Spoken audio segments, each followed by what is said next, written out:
আসহাবে উখদুদের ঘটনা দেখেন। ওই বাচ্চা মানুষদেরকে যারা ইমানদার তাকে রব বলে স্বীকার করে নাই, তাকে প্রভু বলে স্বীকার করে নাই, তার ইবাদত বন্দেগীতে যারা লিপ্ত হয় নাই, ওই জালেম বাচ্চা, ওই শিরিককারী বাচ্চা, ওই জালেম বাচ্চা ইমানদারদেরকে ডাইকা ডাইকা তার দরবারে আইনা জেল হাজতের ভিতরে ভরত। শুধু তাই নয়, উখদুদ অর্থ মানে খনন করা, গর্ত করা। ওই বাচ্চা বিশাল বড় একটা গর্ত বানাইছে, ওই গর্তের ভিতরে আগুন ধরাইছে। ইমানদারদেরকে ডাইকা ডাইকা আইনা তার সামনে দাঁড় করাইয়া তাদেরকে জিজ্ঞাসা করে, আমার ইবাদত করবা কিনা স্বীকার করো, আমাকে যদি রব বইলা মাইনা নাও তাইলে তোমাদেরকে আমি ছাইরা দিব, আর যদি আমাকে রব বইলা মাইনা না নাও তাইলে আমি তোমাদেরকে এই গর্তের ভিতরে নিক্ষেপ করব। ইমানদাররা সব কিছু সহ্য করতে পারে, ও দুনিয়ার মানুষ সব কিছু ছাড়তে পারে, কিন্তু ইমান ছাড়তে পারে না, আল্লাহ তাআলার সাথে অংশীদারিত্ব সাব্যস্ত করতে পারে না। এই জন্যই তো নবী বলেন, লা তুশরিক বিল্লাহি শাইআও ওয়া ইন কুতিলতা ওয়া হুররিকতা, তোমাকে যদি হত্যাও করা হয়, জ্বালিয়েও দেওয়া হয়, তবুও ইমান ছাইরো না। ও দুনিয়ার মানুষ, আসহাবে উখদুদের ঘটনাটা আমার মায়ার নবীর জন্মের 70 বছর আগে ঘটনাটা সংঘটিত হয়েছে। ওই বাদশা ইমানদারদেরকে গর্তের সামনে আইসা দাঁড় করাইয়া এবার তাদেরকে বলে, যদি আমার প্রতি ইমান না আনো, আমার ইবাদত না করো, তাইলে এই গর্তের ভিতরে তোমাদেরকে নিক্ষেপ করব। ও দুনিয়ার মানুষ, ইমানদাররা ইমান ছাড়তে রাজি নয়। এবার বাদশা ওই আগুনের ভিতরে ধাক্কা দেয়া দিয়া দিয়া দিয়া ইমানদারদেরকে হত্যা করে জ্বালায়া দেয়। ও দুনিয়ার মানুষ, শুধু তাই নয়, ওই গর্তের পাশে একজন নারী মহিলা ছিল, যেই মহিলার কুলের ভিতরে একটা বাচ্চা ছিল। ওই মহিলাও ইমান ছাড়তে রাজি নয়। এক পর্যায়ে ওই কুলের শিশুটা, যেই শিশুটা কথা বলতে জানে না, এই শিশুটার জবানটাও আমার আল্লাহ খুইলা দেয়। শিশুটা তার মাকে ডাক দিয়া বলে, মা,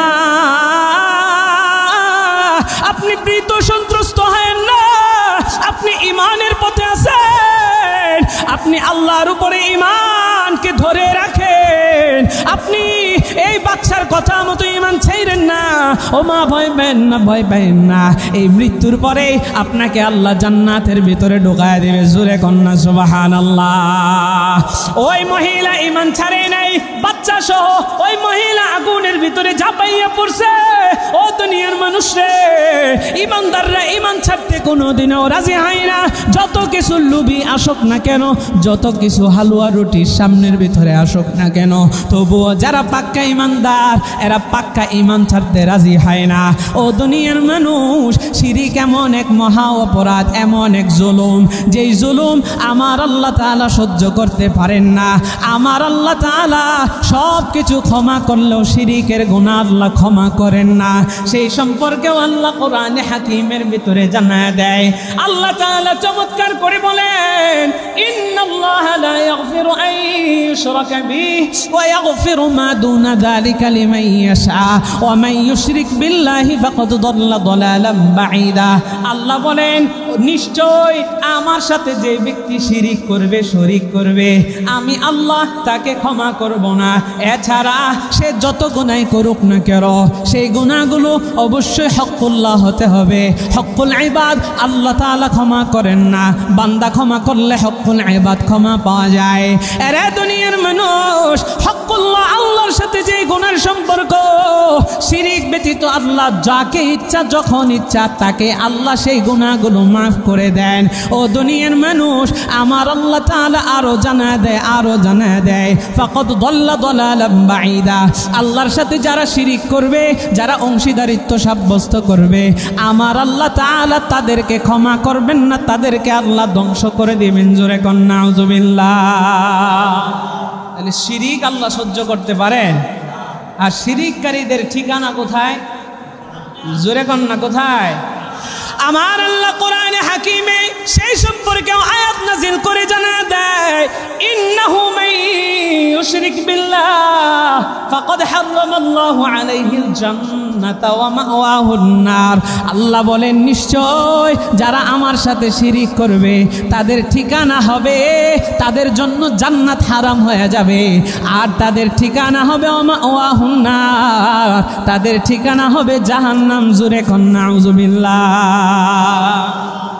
যারা আল্লাহর সাথে শিরিক করবে তাদের জন্য জান্নাত কি হবে?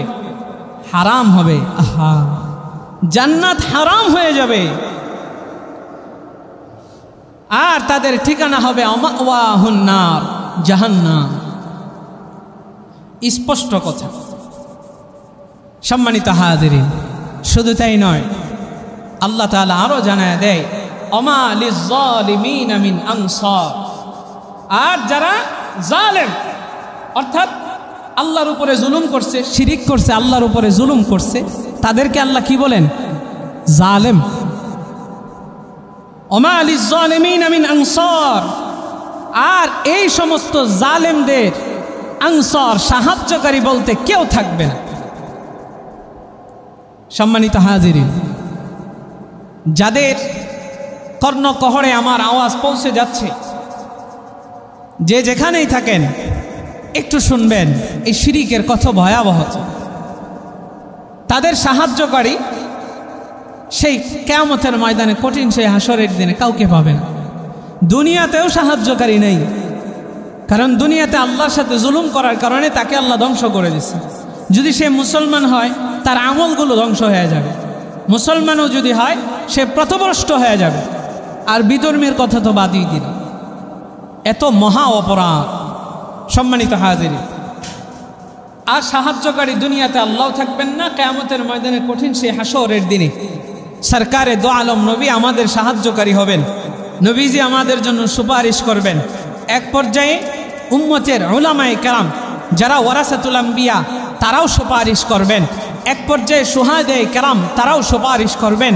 এক পর্যায়ে আল্লাহ তাআলা আদেশ দিয়ে দিবেন হাফেজে কোরআনরাও তখন সুপারিশ করবেন। সম্মানিত হাজিরিন, তাহলে সেই দিন আনসার, সাহায্যকারী বলতে কেউই থাকবে না। এই জন্য শিরিক করলে তার ঈমান চলে যায়, ঈমান নষ্ট হয়ে যায়। সে যেই পর্যন্ত ঈমান নবায়ন না করবে, বিয়ে করে থাকলে বউ তালাক হয়ে যাবে, বউকে আবারও পুনরায় তার বিয়ে করতে হবে যদি ঈমান চলে যায় কারো।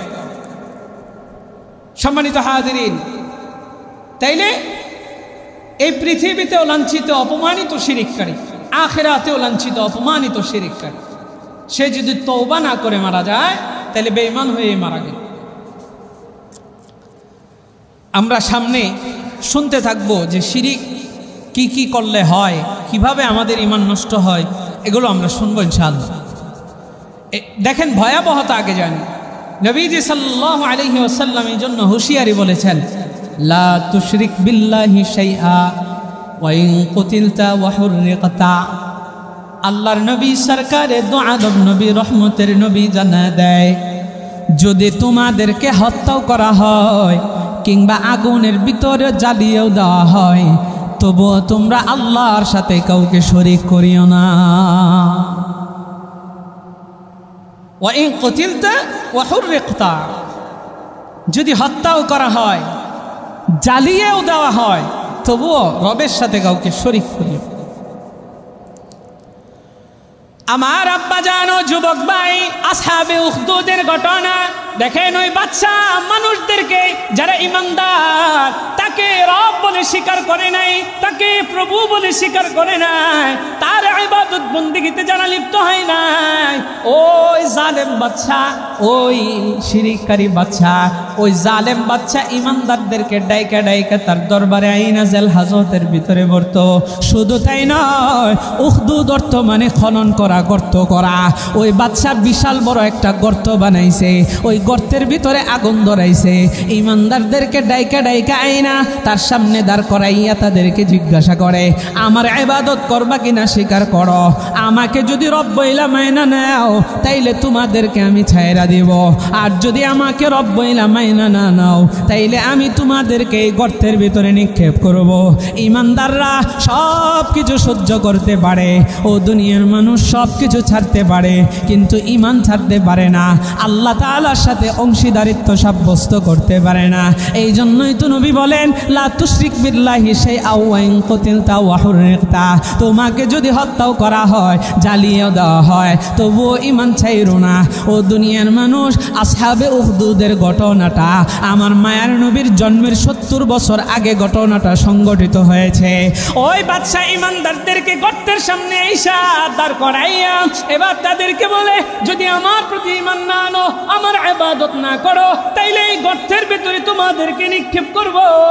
ও দুনিয়ার মানুষ, ঈমানদাররা ঈমান ছাড়তে রাজি নয়। এবার বাদশা ওই আগুনের ভিতরে ধাক্কা দিয়া ঈমানদারদেরকে হত্যা করে জ্বালায়া দেয়। ও দুনিয়ার মানুষ, শুধু তাই নয়, ওই গর্তের পাশে একজন নারী মহিলা ছিল, যেই মহিলার কুলের ভিতরে একটা বাচ্চা ছিল। ওই মহিলাও ঈমান ছাড়তে রাজি নয়।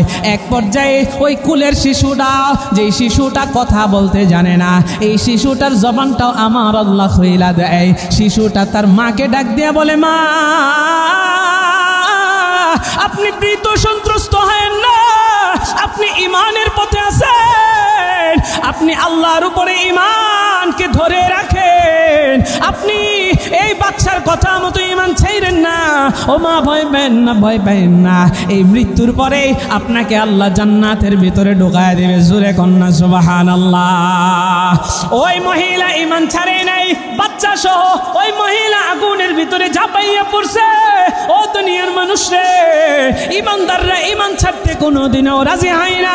যত কিছু লুবি আসুক না কেন, যত কিছু হালুয়া রুটির সামনের ভিতরে আসুক না কেন, তবুও যারা পাক্কা ঈমানদার, এরা পাক্কা ঈমান ছাড়তে রাজি হয় না। ও দুনিয়ার মানুষ, তারা হকের পথ ছাড়তে রাজি হয় না। এই জন্য আমাদের হকের পথে থাকার দরকার আছে না না? ঈমানদার যত কিছু ভয় আসুক না কেন, মৃত্যুর ভয়, হত্যার ভয়, আগুনে পুরায়ার ভয়, গুলি দিয়া মায়েরা ফালানোর ভয়, সেই সাগরের ভিতরে নিয়ে তাকে বস্তাবন্দি করে সাগরে ফেলে দেওয়ার ভয়, যত ভয়ই দেখাক না কেন, ঈমানদার ঈমান ছাড়তে রাজি হবে, হকের পথ থেকে ঈমানদার বিচ্যুত হবে। এই জন্য শুধুমাত্র উলামায়ে কেরাম নয়, আপনাদেরকেও বলি, আপনারাও প্রত্যেকেই মুসলমান, আপনাদের ভিতরে ঈমান আছে।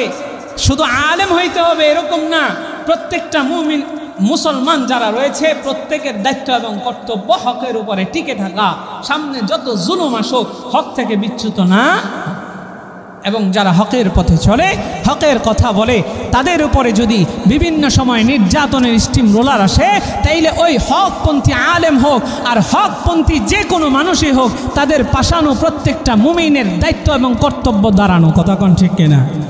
তাহলে আমরা হকের পথে থাকবো, হকের পথে চলবো, এবং যারা হকের পথে চলে নির্যাতনের শিকার হলে তাদের পাশে দাঁড়াবো। রাজি আছি তো ইনশাআল্লাহ?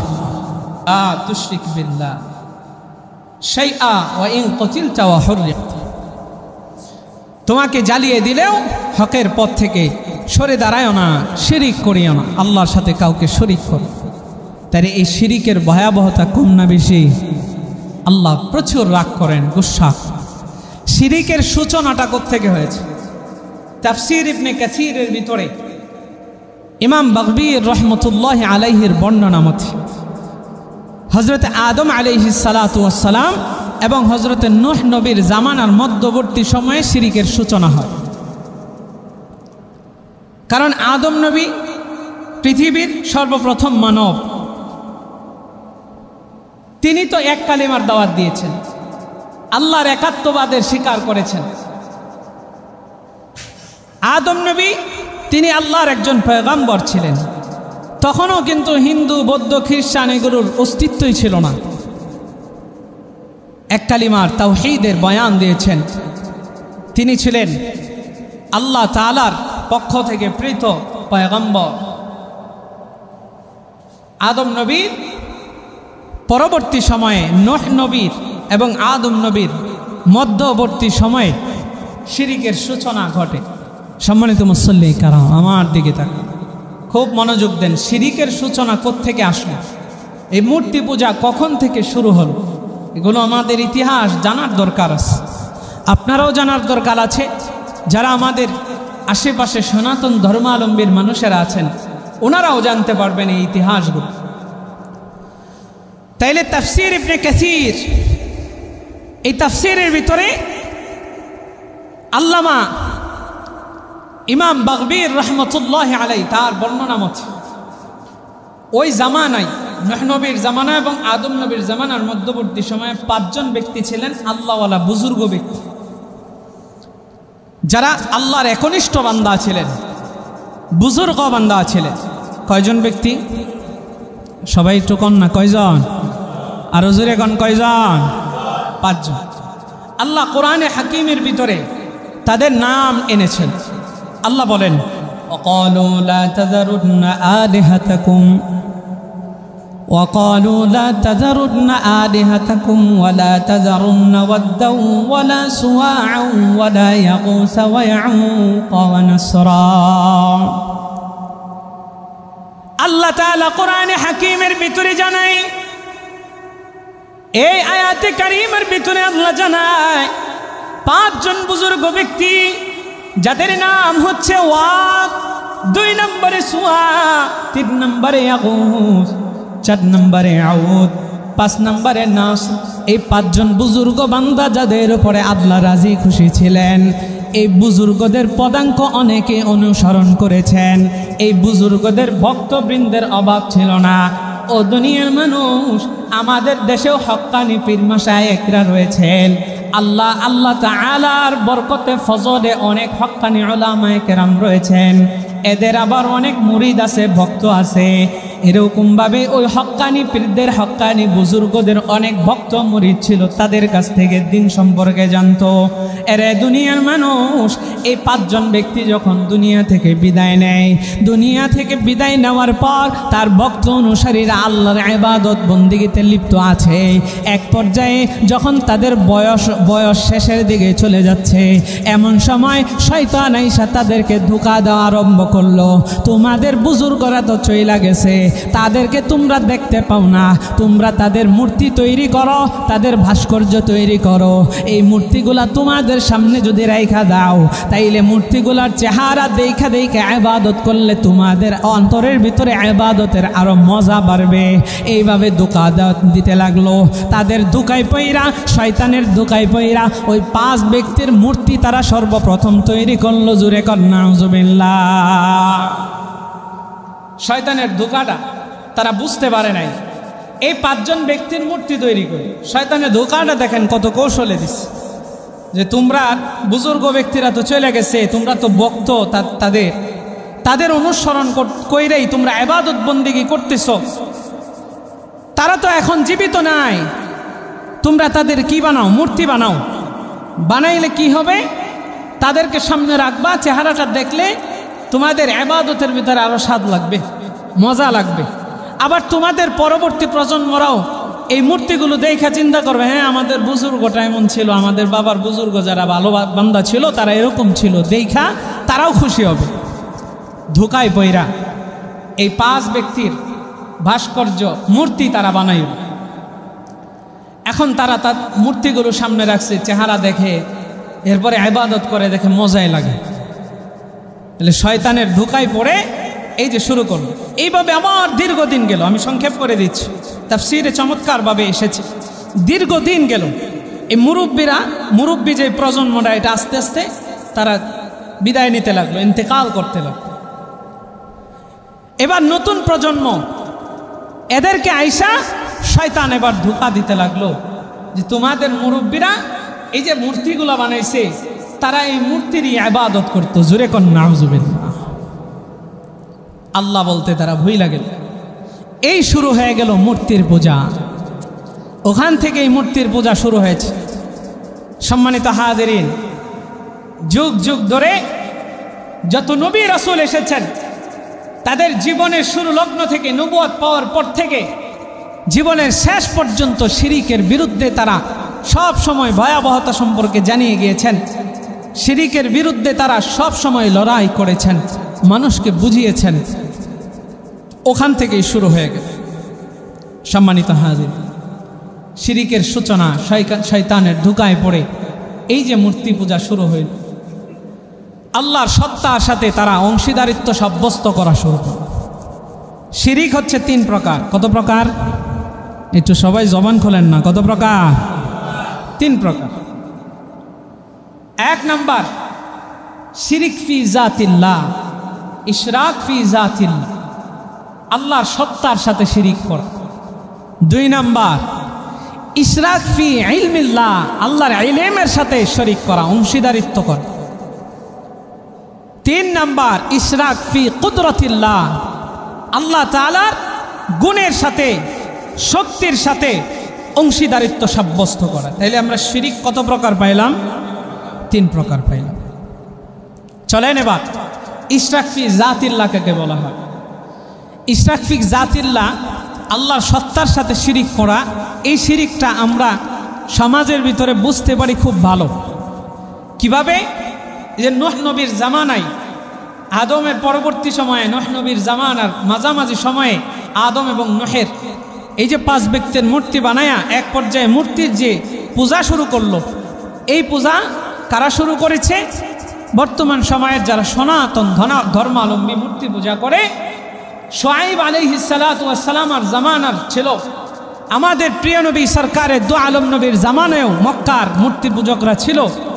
এই মূর্তি পূজকরা তাদের এই আল্লাহর সাথে, আল্লাহর জাতের সাথে যে অংশীদারিত্ব করতেছে, এটা আমরা সহজেই বুঝতে পারি, কারণ আমাদের এইগুলাকে চিহ্নিত করতে অসুবিধা হয় না। 2 নাম্বার যারা আহলে কিতাব, যাদেরকে কিতাব দেওয়া হয়েছিল, তারাও আল্লাহর সত্তার সাথে অংশীদারিত্ব করেছে। কিভাবে? সেই সম্পর্কে আল্লাহ কোরআনে বলেছেন, ওয়াকালাতিল ইয়াহুদু উযাইরুন ইবনুল্লাহ ওয়াকালাতিন নাসারাল মাসীহু ইবনুল্লাহ। আল্লাহ তাআলা কোরআনে হাকিমের ভিতরে জানায়, ওয়াকালাতিল ইয়াহুদু উযাইরুন ইবনুল্লাহ, আল্লাহ তাআলার সন্তান হিসাবে হযরত উযাইরকে ওই সমস্ত ইহুদিরা বলেছে আল্লাহর পুত্র, নাউযুবিল্লাহ। ওয়াকালাতিন নাসারাল মাসীহু ইবনুল্লাহ, আর হযরত ঈসা নবীকে খ্রিস্টানরা বলেছে আল্লাহর পুত্র। আর আল্লাহ তাআলা জানায় দেয়, কুল হুয়াল্লাহু আহাদ, আল্লাহ একজন, আল্লাহুস সামাদ, লাম ইয়ালিদ ওয়া লাম ইউলাদ ওয়া লাম ইয়াকুল লাহু কুফুয়ান আহাদ। আল্লাহ বলেন, আমি কাউকে জন্ম দেই নাই, কারো থেকে জন্মগ্রহণও করি নাই। তাইলে আল্লাহর কোনো সন্তান নাই। কিন্তু ওই আহলে কিতাবরা তারা পথভ্রষ্ট হয়েছে, আল্লাহর সাথে অংশীদার বানাইয়া, আল্লাহর সন্তান বানাইয়া তারাও দুনিয়ার ভিতরে ধ্বংস হয়েছে, আখিরাতের ভিতরেও তারা ধ্বংস হয়েছে। এই সমস্ত মূর্তি পূজক ইহুদিরা এবং খ্রিস্টানরা, এরা হচ্ছে চিহ্নিত আমাদের সামনে। এরা ইশরাক ফি জাতিল্লাহ, আল্লাহর জাতের সাথে শিরিক করতেছে। এদেরকে চিনতে আমাদের কোনো অসুবিধা হয় না। সম্মানিত হাজিরিন, শুধু তাই নয়, তাহলে আমরা বুঝতে পারলাম ইশরাক ফি জাতিল্লাহর ভিতরে কারা কারা পড়েছে। এবার আসেন আমাদের মুসলিমদের ভিতরে, যারা আমরা মুসলমান, আমাদের ভিতরেও এক শ্রেণীর মানুষেরা ইশরাক ফি জাতিল্লাহ, আল্লাহর জাতের সাথে শিরিক করে ফেলতেছে। সেটা কেমনে? সেটা হচ্ছে, অনেক মানুষ আছে যারা আমাদের সমাজের ভিতরে হিন্দু ধর্মাবলম্বী যারা আছে, তাদের সাথে চলাফেরা করার ক্ষেত্রে আপনি চলাফেরা করেন, তাদেরকে বন্ধু বানান, কোনো অসুবিধা নেই। কারণ এটা আমাদের ইসলাম শিক্ষা দেয় যে আপনি বিধর্মীদের সাথেও ভালো আচরণ করবেন, তাদের সাথে খারাপ আচরণ করবেন না। এটা আমাদেরকে ইসলাম শিক্ষা দেয়। এটাই হচ্ছে নবীর আদর্শ। নবীর আদর্শ দেখা দেখা কাফের বেঈমানরা কালিমা পড়ে মুসলমান হইতো। আমাদের আদর্শ দেখাও যেন আমাদের অন্য ধর্মাবলম্বীর মানুষেরা আমাদের প্রতি কষ্ট না পায়, নারাজ না হয়। আমাদের আচরণ দেখা যাতে তারা বলে, মুসলমানদের আচরণ কত সুন্দর। ইসলাম আমাদেরকে কি শিক্ষা দেয়, আমরা কি শিখছি। সম্মানিত হাজিরিন, তাহলে তাদের সাথে চলাফেরা করবেন, অসুবিধা নাই, বন্ধু বানাইলেন, অসুবিধা নাই। কিন্তু সেই বন্ধুটা বানাতে হবে, আপনার ভিতরে নিয়ত থাকতে হবে যেন আপনার আদর্শ দেখা, আপনার ভালো কাজগুলো দেখা সে প্রভাবিত হয়, ভালো বলে, সেও যেন ইসলামের পথে ফিরে আসে, এরকম আপনার নিয়ত থাকতে হবে। সম্মানিত হাজিরিন, কিন্তু তাদের সাথে চলার ক্ষেত্রে আপনার যেন ঈমান নষ্ট না হয়। ওনারা মূর্তি পূজা করেন, ওনাদের ধর্মীয় উৎসব, এটা ওনারা করবেন, কোনো অসুবিধা নেই। কিন্তু আপনি তাদের সাথে যাইয়া তাদের উৎসবের ভিতরে আপনি তাদের সাথে শরীক হতে পারেন। কথা খুব ক্লিয়ারভাবে বুঝবেন। বাহিরেও যারা আছেন মনোযোগ দেবেন। তাইলে আমরা কি বুঝলাম? আমাদের অন্যান্য যারা সনাতন ধর্মাবলম্বীর লোকেরা আছেন তারা তাদের উৎসব করবেন, পূজা করবেন, বরঞ্চ ইসলাম আমাদেরকে শিক্ষা দেয় তারা যখন তাদের পূজা করবে তাদের পূজার ভিতরে কেউ যেন বিশৃঙ্খলা না করতে পারে, সেই জন্য তোমরা পাহারাদের যদি দরকার হয় সেটাও করবে যদি প্রয়োজন হয়। সম্মানিত হাজিরিন, তাহলে তাদের উৎসবের ভিতরে ভেটো দেওয়া যাবে না, উৎসবকে নষ্ট করা যাবে না, নস্যাৎ করা যাবে না, এটা আমাদেরকে ইসলাম শিক্ষা দেয়। কিন্তু তাদের সাথে যায়া আপনি সেখানে যায় উৎসবের ভিতরে শরিক হতে পারেন। যদি শরিক হন তাহলে আপনার ইমানও ধ্বংস হবে, আপনিও শিরিককারী হিসাবে সাব্যস্ত হবে। সম্মানিত হাজিরিন, আমাদের দেশের ভিতরে একটা স্লোগান আছে, ধর্ম যার যার উৎসব, হ্যাঁ ধর্ম যার যার উৎসব সবার, এই স্লোগান আছে না। ধর্ম যার যার উৎসবও তার তার, ধর্ম যার যার উৎসবও, ধর্ম যার যার। আমাদের রোজা সবার, কি বলেন নাকি? ধর্ম যার যার। আমাদের ঈদ সবার, ধর্ম যার যার। জুমার নামাজ সবার, ওমা ধর্ম যার যার। বউ সবার। তাহলে ধর্ম যার যার উৎসব সবার কোন কেন? ধর্ম যার যার উৎসবও তার তার। মুসলমানের উৎসব দুইটা, ঈদের দিন, দুই ঈদের দিন। এই দুই ঈদ আপনি উৎসব পালন করবেন। আমাদের ঈদে তারা যেরকম শরিক হয় না, আপনিও তাদের উৎসবের ভিতরে শরিক হয়েন না, তাইলে আপনার ঈমান চলে যাবে। আপনি তাদের উৎসবের ভিতরে শরিক হয়ে বিশৃঙ্খল ঘটায়েন না। আমরা জরিপ করে দেখেছি উলামায়ে কেরামরা যে আমাদের বাংলাদেশের ভিতরে অধিকাংশ পূজার ভিতরে যে বিশৃঙ্খলা ঘটে, ওই পূজার ভিতরে বিশৃঙ্খলা অধিকাংশ জায়গায় মুসলমানরা ঘটায়। এটা কি আপনারা বিশ্বাস করেন? করেন না? কিভাবে ঘটায়? ওই যে উচ্ছৃঙ্খল পোলাপান আছে না, ওখানে যাইয়া হিন্দু সনাতন ধর্মাবলম্বীর মেয়েরা যারা পূজা করতে আসে ওদের সাথে ইফটিজিং করে, ওখানে যাইয়া সুযোগ নেওয়ার চেষ্টা করে। এই জন্য আমি হিন্দু ধর্মাবলম্বী যারা আছেন তাদেরকে বলবো, আপনারা আপনাদের পূজার সময় কোনো মুসলমানকে ঢুকতে দিয়েন না। কোনো মুসলমান উচ্ছৃঙ্খল ছেলেপেলেকে কি করেন না, ঢুকতে দিয়েন না। কারণ কোনো অঘটন ঘটাইলে আল্লাহ তাআলা আমাদের সবাইকে হেফাজত করুক। জোরে কোন আমিন। সম্মানিত হাজিরিন, আর কেমনে আপনাদেরকে বুঝাবো, কেমনে আমরা সতর্ক করব? এবার আসেন আবারও ইশরাক ফি জাতিল্লাহ আমাদের ভিতরে কিভাবে করা হয়। আমাদের সমাজে অসংখ্য পীর বুজুর্গ, বিভিন্ন হক্কানি পীর রয়েছেন, মাশায়েখ রয়েছেন। ওনারা দুনিয়া থেকে বিদায় নিয়ে চলে যাওয়ার পর আপনি ওনাদের কবরকে সংরক্ষণ করার জন্য আপনি কবরটাকে সুন্দর করে সাজায় রাখতে পারেন, সাইড দিয়ে আপনি পাকা করতে পারেন, কিন্তু উপরে পাকা করতে পারেন না। এটা কোরআন সুন্নাহর বিরোধী। আপনি কবরটাকে সাজাইলেন সাইড দিয়ে দেওয়াল করে, এটাকে সংরক্ষণ করলেন, কারণ কবর অনেক সময় ভেঙে যায়, বিলুপ্ত হয়ে যায়, চিহ্নিত থাকে না। তো একজন বুজুর্গ বা আপনার মা বাবা বা যে কারো কবরকে আপনি সাইড পাকা করে উপরে মাটি থাকবে।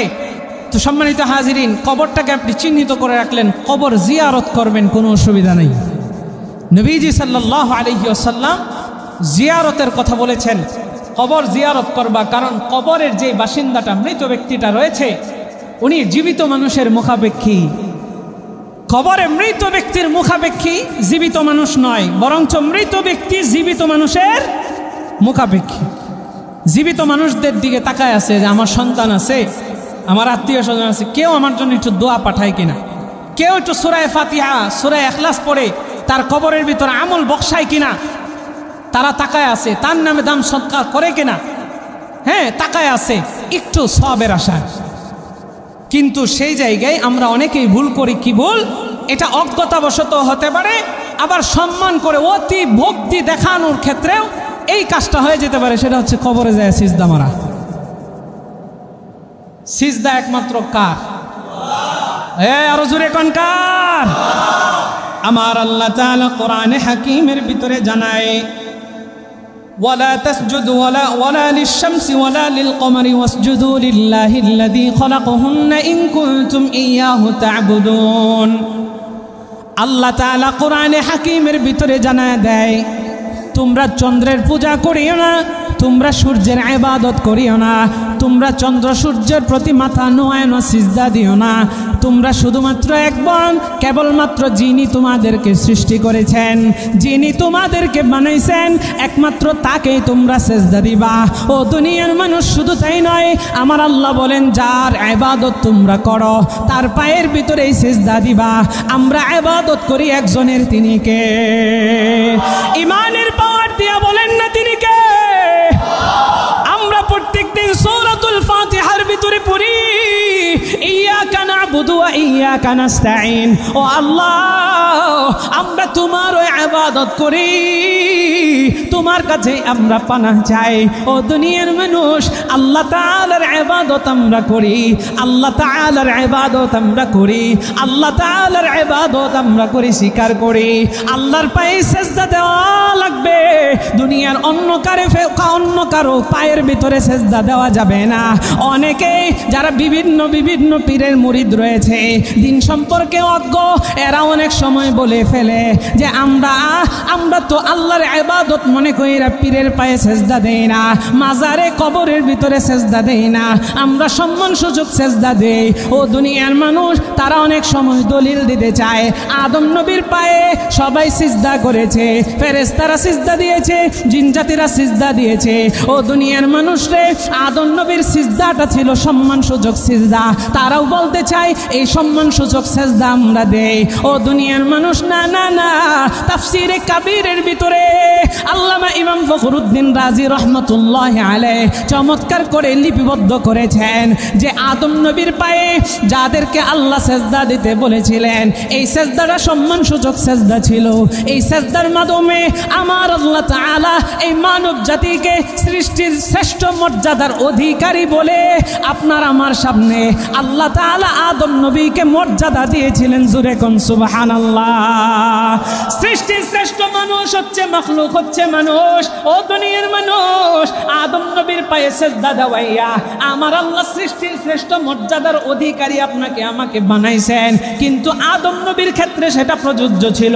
এরপরে আল্লাহ সম্মান সুযোগ সিজদাটাকে রহিত করে দিয়েছেন। নবী বলেন, যদি মানুষের পায়ে সিজদা দেওয়া জায়েজ হইতো, প্রত্যেকটা স্বামীর পায়ে স্ত্রীকে সিজদা দেওয়ার জন্য বলতাম, কিন্তু জায়েজ নাই নাই নাই। সিজদা একমাত্র একজনে, চিল্লায়া বলতে হবে তিনি কে? মানুষের পায়ে সিজদা দেওয়া যাবে? কোন কবরে সিজদা দেওয়া যাবে? শিরক, আপনার ঈমান চলে যাবে, বউ তালাক হয়ে যাবে। আল্লাহর কোরআন যে আয়াতগুলো আমি বলেছি, আপনি ধ্বংস অবশ্যই হবেন, আখিরাতও বরবাদ, দুনিয়াও আপনার বরবাদ। শুধু তাই নয়, নবীজি সাল্লাল্লাহু আলাইহি ওয়াসাল্লাম হাদিসের ভিতরে আরো স্পষ্ট করে জানায় দিয়েছেন। দেখেন, সাহাবায়ে কেরাম তো প্রত্যেকটা প্রশ্ন খুঁটিনাটি প্রত্যেকটা প্রশ্ন আল্লাহর রাসূলকে খুঁচায় জিজ্ঞাসা করতেন। জিজ্ঞাসা করার কারণেই তো আমাদের সামনে হাদিস এসেছে, নবীজির এই জীবন ব্যবস্থাগুলো আমাদের সামনে চলে এসেছে, আমরাও মসলাগুলো বুঝতে পারি। এখন সেজদা দেন না, আপনি মাথা নোয়ান, পা পর্যন্ত মাথা নোয়ান। হিন্দুরা যেভাবে ভক্তি করে, যেভাবে হাত দুইটারে কইরা এভাবে ভক্তি করে তারা, হ্যাঁ, অনেক মুরিদরা আছে, তাদের পিসাব বলেন, তাদের আলেম বলেন, তাদের এভাবে ভক্তি করে, পায়ের ভিতরে মাথা নত করে। এটা হয়তো বা অজ্ঞতাবশত করে, অন্যথায় অতি ভক্তির কারণে। অতি ভক্তি এটা ইসলামে জায়েজ নয়। আপনি ভক্তি করবেন, শ্রদ্ধা করবেন, সম্মান করবেন, সালাম আছে, কুলাকুলি কি বলে মুআনাকা আছে, আপনি তার জন্য দোয়া করবেন, তাকে হাদিয়া তোহফা দিবেন বেশি ভালোবাসলে, কিন্তু আপনি সিজদা দিতে পারেন, মাথাটাকে নোয়াইতেও পারেন না। আল্লাহর নবী হাদিসে জানায় দেয়, عن أنس رضي الله عنه قال رسول الله صلى الله عليه وسلم أينحني بعضنا لبعض। عن أنس بن مالك رضي الله عنه থেকে বর্ণিত, তিনি বলেন, রজুলুন ইয়া রাসূলুল্লাহ, আল্লাহর নবীর কাছে এক ব্যক্তি আসলো। ক্বালা, ওই ব্যক্তি নবীজিকে জিজ্ঞাসা করলো, ইয়া রাসূলুল্লাহ, ইয়া হাবিবাল্লাহ, আমি শ্রদ্ধা করে, সম্মান করে আমি কারো পায়ের ভিতরে কি, কারো সামনে কি মাথা নত করতে পারি? তার পা পর্যন্ত কি মাথা নিতে পারি? অনেকেই দেখবেন ভক্তি দেখাইয়া মাথাটাকে নোয়ায়, পা পর্যন্ত মাথাটা নেয়। আরে দুনিয়ার নবী, দয়ার নবী, রহমতের নবী, স্পষ্ট করে জবাব দিয়ে জানায় দেয়, ক্বালা, নবীজি বলেন, লা লা লা, না না না, তুমি সৃষ্টির শ্রেষ্ঠ মাখলুক, সিজদা দিবা একমাত্র আল্লাহ তাআলাকে। ও দুনিয়ার মানুষ, নবীজি স্পষ্ট করে জানায় দেয়, মাথাও নত করবা একমাত্র আল্লাহর দরবারে। আল্লাহর দরবার ছাড়া অন্য কোনো ব্যক্তির পায়ে মাথা নত করা যাবে। সম্মানিত হাজিরিন, চমৎকার চমৎকার হাদিসে আল্লাহ তাআলা আমাদের সামনে নবীর জবান থেকে বের করে আমাদের জানিয়ে দিয়েছেন। তাইলে আমরা কাউকে যদি সম্মান করি, কি দিব? জোরে কন্যা, কি দিব? বা কাউকে ভালোবাসলে মুআনাকা করব, মুআনাকা। আবার কাউকে যদি আরেকটু বেশি ভালোবাসি, ভালোবাসার বহিঃপ্রকাশ ঘটাইতে চাই, হাদিয়া দিব। সুন্নাহ, হাদিয়া দেওয়া নেওয়া উভয়টাই কি সুন্নাত। আপনি ভালোবাসেন, দিলেন হাদিয়া, অসুবিধা নেই। আতর হাদিয়া দিলেন, টাকা হাদিয়া দিলেন, রুমাল হাদিয়া দিলেন, পাঞ্জাবি, যা মনে চাই ভালো জিনিস হাদিয়া দিতে পারেন, যদি বেশি ভালোবাসা থাকে। কিন্তু বেশি ভালোবাসা অতিভক্তি দেখাইয়া মাথাকে তার পায়ের ভিতরে নোয়ানো যাবে? শিরক, ইশরাক ফি জাতিল্লাহ, আল্লাহর জাতের সাথে শিরিক করা। আল্লাহ আমাদের এই শিরিক থেকে হেফাজত করুক, জোরে কোন আমিন। সম্মানিত হাজিরিন, সংক্ষেপে বাকি দুই শিরিকের কথা জানায় দিই। কথা বলেন না, উপরে যান, কথা বলেন। বাকি দুই বিষয়, ইশরাক ফি ইলমিল্লাহ আর ইশরাক ফি কুদরতিল্লাহ। ইশরাক ফি ইলমিল্লাহ মানে আল্লাহর ইলমের সাথে শিরিক করা। আল্লাহর ইলমের সাথে কেমনে শিরিক করে? অনেকেই এই শিরিকগুলো ধরতে পারে না, না বুঝা বা অজ্ঞতাবশত আল্লাহ তাআলাকে ব্যতীত অন্য কাউকে গায়েবের মালিক মনে করে। আহারে, অন্য কাউকে গায়েবের মালিক মনে করে। কিভাবে? যেমন নবীকে গায়েবের মালিক মনে করা, অথচ গায়েবের মালিক কে? নবীজিকে আল্লাহ যেই গায়েব সম্পর্কে জানিয়েছেন তিনি তাই বলেছেন। নবীজি জানেন না তা কিন্তু বলেন নাই। সম্মানিত হাজিরিন, তাইলে আল্লাহ কোরআনে আয়াত বলেছেন, কুল লা ইয়ালামু মান ফিস সামাওয়াতি ওয়াল আরদিল গায়বা ইল্লাল্লাহ। আসমান এবং জমিনের যা কিছু আছে সব সম্পর্কে একমাত্র গায়েব জানেন কে? আম্মা জান আয়েশা সিদ্দিকা রাদিয়াল্লাহু আনহা থেকে বর্ণিত, তিনি বলেন, নবীজি বলেছেন, আ'লাম ইন্নী আ'লামুল গায়বা ফাকাদ কাযাব। নবীজি বলেন, যে ব্যক্তি বলে আমি গায়েবের মালিক, সেই ব্যক্তি মিথ্যাবাদী, চরম মিথ্যাবাদী। তাহলে গায়েবের মালিক অন্য কাউকে মনে করা, নবীকে গায়েবের মালিক মনে করা, আল্লাহ তাআলার ইলমের সাথে শিরিক করলো। এরপরে জ্যোতিষীরে গায়েবের মালিক মনে করা। জ্যোতিষীরা অনেকে গায়েবের মালিক মনে করে, হাত দেখায়, একটু বলে দেন না আমার ভবিষ্যতে কি হবে। হ্যাঁ, পীরের দরবারে যায়, একটু বলে দেন না পীর সাহেব কি হবে, এরকম গায়েবের মালিক। কবিরাজের দরবারে যায়, কবিরাজরে মনে করে গায়েবের মালিক, অথচ জিন্নাত, কবিরাজরে মনে করেন জিন্নাত পারে, জিন্নাত পালে। তো এই জিন্নাতের মাধ্যমে একটা বেলকি দেখায় দিছে, কবিরাজরে মনে থেকে হাই হাই সব কিছুই যায়। এইভাবে আল্লাহর ইলমের সাথে শিরিক করতেছে। আমরা এগুলো করব না। এবার ইশরাক ফি কুদরতিল্লাহ, অনেক কথা ছিল, সংক্ষেপ করে দিয়ে শেষ করে দিচ্ছি। ইশরাক ফি কুদরতিল্লাহ, আল্লাহর কুদরতের সাথে শিরিক করা। এই কুদরতের সাথে কিভাবে শিরিক করে? আল্লাহ তাআলাকে ব্যতীত অন্য কাউকে হাজির নাজির মনে করে। সব জায়গায় আমার আল্লাহ বিরাজমান। আপনি কি করছেন, কি বলছেন, প্রত্যেকটা বিষয় আমার আল্লাহ জানেন কি জানেন না? সর্ব অবস্থায় সব জায়গায় আমার আল্লাহ বিরাজমান। সব কিছু আল্লাহ দেখেন, সব কিছু আল্লাহ শুনেন। আল্লাহ তাআলা সব জায়গার ভিতরে অবস্থান করতেছেন।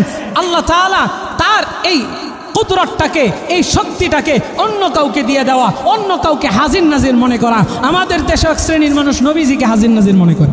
নাউজুবিল্লাহ কন্যা।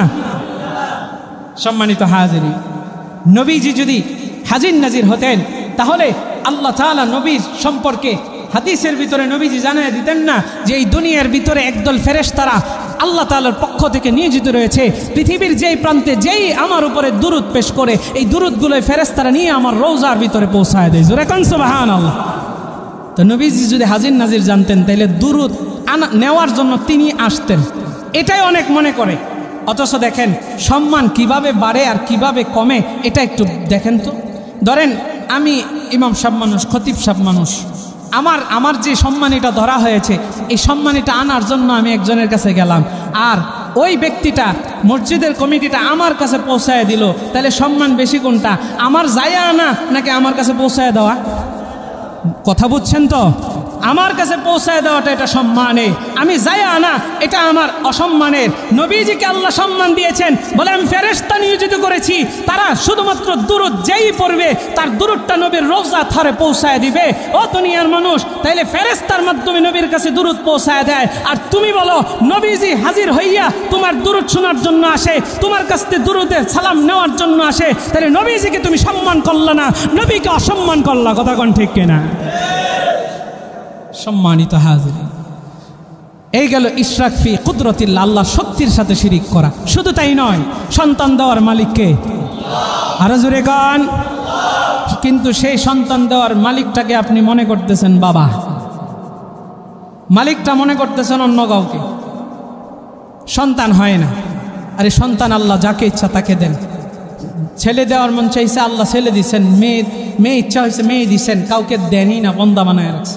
আপনি যায় একজনের কাছে মাজারে মান্নত করলেন, অমুক যায় মাজার টাজারে মান্নত করা জায়েজ নেই। মান্নত করতে হবে যে কোনো এতিমখানায়, আপনার দান সৎকা করতে হবে মাদ্রাসা মসজিদে, কারণ কবরওয়ালা আপনার কাছে টাকা চাই না, বরং কবরওয়ালা আপনার কাছে দোয়া এবং সব আপনার দিকে তাকায় আছে, আপনি কখন দিবেন। তাদের নামে আপনি মসজিদে দান করবেন। সম্মানিত হাজিরিন, এলে স্পষ্ট কথা, সন্তান দেওয়ার মালিক আল্লাহ, কিন্তু আপনি আল্লাহর কাছে না চাইয়া চাইছেন কার কাছে? ব্যক্তির কাছে। যা আমাকে একটা, আমার যাতে সন্তান হয় একটা করেন, বাস উনি একটা তাবিজ তুবিজ দিয়ে দিচ্ছে। হ্যাঁ, দোয়াটা, হ্যাঁ দোয়া চাইতে পারেন যে আমার যেন সন্তান হয়, নেক্সট সন্তান একটু দোয়া করেন, যে কারো কাছে চাইবেন, কোনো অসুবিধা নেই।